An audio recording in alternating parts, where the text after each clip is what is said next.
और तरकश में बात सबसे पहले मध्य प्रदेश की करेंगे, जहां चुनावी साल में लोगों को बिजली का झटका लगा है। नई दरें लागू होने के साथ जहां विपक्ष ने सरकार को घेरना शुरू कर दिया है, तो वहीं बीजेपी का कहना है कि मामूली दरों की ही बढ़ोतरी के साथ लोगों को राहत देने का भी काम किया गया है।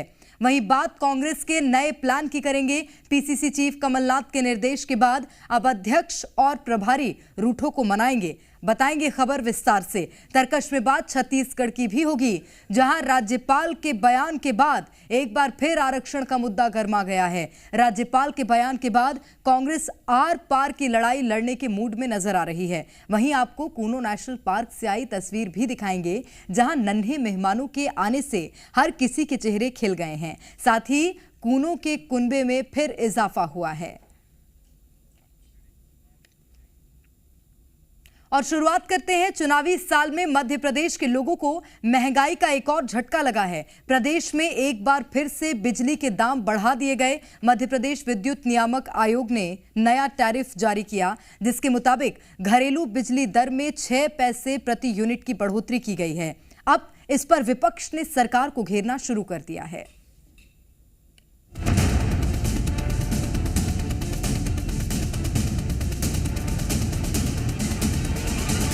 चुनावी साल में मध्य प्रदेश में आम लोगों को बिजली का झटका लगा है। राज्य में बिजली की दरें एक बार फिर बढ़ाई गई हैं। नई दरें एक हफ्ते बाद अगले बिल साइकिल से लागू होंगी। तो चलिए आपको ग्राफिक्स के जरिए समझाते हैं कि बिजली बिल की नई दरें क्या होंगी। बिजली बिल की नई दरें 50 यूनिट तक 4.21 रुपए से बढ़कर 4.27 रुपए हुई। 51 से 150 यूनिट तक 5.17 रुपए से बढ़कर 5.23 रुपए हुई। 151 से 300 यूनिट तक 6.55 रुपए से बढ़कर 6.61 रुपए हुई। 300 यूनिट से ज्यादा 6.74 रुपए से 6.80 रुपए हुई। इसके साथ ही ऑनलाइन बिजली बिल जमा करने पर छूट सीमा हटा दी गई है। अब जितनी राशि का बिजली बिल ऑनलाइन जमा करेंगे, उसमें आधे % की छूट मिलेगी। साथ ही मीटरिंग चार्ज नहीं लगाए जाएंगे। बिजली बिल की दरें बढ़ाए जाने पर एमपी में सियासी हलचल भी तेज हो गई है। कांग्रेस विधायक कुणाल चौधरी ने सरकार को घेरते हुए कहा कि बिजली की तारों में करंट नहीं, लेकिन बिजली बिल बढ़ाकर जनता को करंट देने का काम सरकार कर रही है। स्पष्ट है, मध्य प्रदेश के अंदर तारों में तो करंट आ नहीं रहा है, बिजली के बिलों के अंदर करंट आ रहा है। और जो बिजली विभाग है वो डकैतों की तरह काम कर रहा है। चोर भी अगर बाइक की चोरी करता है तो चुपचाप से करता है, पर बिजली विभाग सरेआम डकैती करने में लगे हुए। कांग्रेस के आरोपों और बिजली बिल की नई दरों पर बीजेपी का क्या कुछ कहना है, जरा सुनिए। 100 रुपए प्रति यूनिट जो योजना थी वो योजना यथावत जारी है। उसके अलावा 5 रुपए से लेकर 38 रुपए तक प्रति यूनिट की वृद्धि आपके उपभोग के ऊपर दर निर्धारित करती है। उस स्लैब स्पष्ट तौर पर दिया हुआ है। तो मुझे लगता है कि कांग्रेस यदि तारों में करंट तो क्या है, कांग्रेस का करंट समाप्त हो गया। अभी बढ़ाए गए दामों में कुल 1.65% की बढ़ोतरी हुई है। हालांकि 30 यूनिट बिजली खपत पर न्यूनतम चार्ज नहीं लिया जाएगा, लेकिन महंगाई के दौर में जनता की जेब पर इसका असर जरूर दिखेगा। वहीं देखना होगा कि चुनावी साल में क्या विपक्ष अब इस मुद्दे को भुनाने की कोशिश करेगा। ब्यूरो रिपोर्ट, जी मीडिया। और ज्यादा जानकारी के साथ भोपाल से हमारे संवाददाता आकाश द्विवेदी सीधे जुड़ गए हैं। आकाश, चुनावी साल में बिजली के जो दाम बढ़े हैं, समस्या ना खड़ी कर दें। देखिए, इसीलिए बहुत मामूली वृद्धि की गई है, क्योंकि चुनावी साल है। 23 में विधानसभा, 24 में लोकसभा।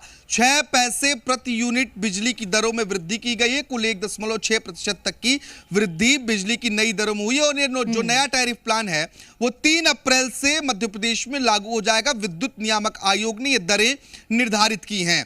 और लेकिन अब सरकार को घेरने में कांग्रेस कोई मौका छोड़ना नहीं चाहती। ये सियासी फ्री हिट मिली है। और यही कारण है कि देखिए, आरोप ये लगाया जा रहा है कि तारों में करंट नहीं है, लेकिन बिजली बिलों के माध्यम से जनता को करंट का झटका सरकार दे रही है, विपक्ष कह रहा है। लेकिन सरकार इस बात मानने को तैयार नहीं है। भारतीय जनता पार्टी के प्रवक्ता ने हवाला दिया है कि ये जो दरें बढ़ी हैं वो अत्यंत जरूरी थी, इसलिए इन्हें बढ़ाई गई हैं। लेकिन जो 100 यूनिट की योजना थी वो चालू रखी गई है। इसके साथ ही न्यूनतम दरें घटा दी गई हैं। ये बहुत जरूरी थी, इसलिए घटा दिया गया है, इन्हें बढ़ाया गया है। लेकिन दिग्विजय सिंह के कार्यकाल को अगर कांग्रेस पार्टी याद करे, जब प्रदेश देश में ब्लैकआउट हो जाता था। तो सियासत के केंद्र में बिजली एक बार फिर से प्रेरणा आया है और अब देखिए सड़क से लेकर सियासी गलियारों तक करंट की बात हो रही है। इससे किसको कितना फायदा होगा ये देखना होगा। हालांकि सरकार ने कोशिश की है कि जनता के ऊपर ज्यादा लोड ना पड़े, इसीलिए 6 पैसे प्रति यूनिट की बढ़ोतरी की गई, लेकिन ये बढ़ोतरी कहीं ना कहीं जेब पर असर तो डालेगा ही। अगर हम 300 यूनिट तक पहुंचते हैं तो देखिए 40 रुपए से ज्यादा आम जनता को भरपाई करनी पड़ेगी, अतिरिक्त भार पड़ेगा ही। लेकिन इसके साथ ही एक छूट भी दी गई है जो घर बंद रहते हैं। प्रभाव पड़ेगा आम जनता पर और आम जनता इसका क्या रुख अपनाती है, क्योंकि चुनावी साल है, कई तरह के सवाल हैं। बहुत शुक्रिया आकाश आपका तमाम जानकारी के लिए।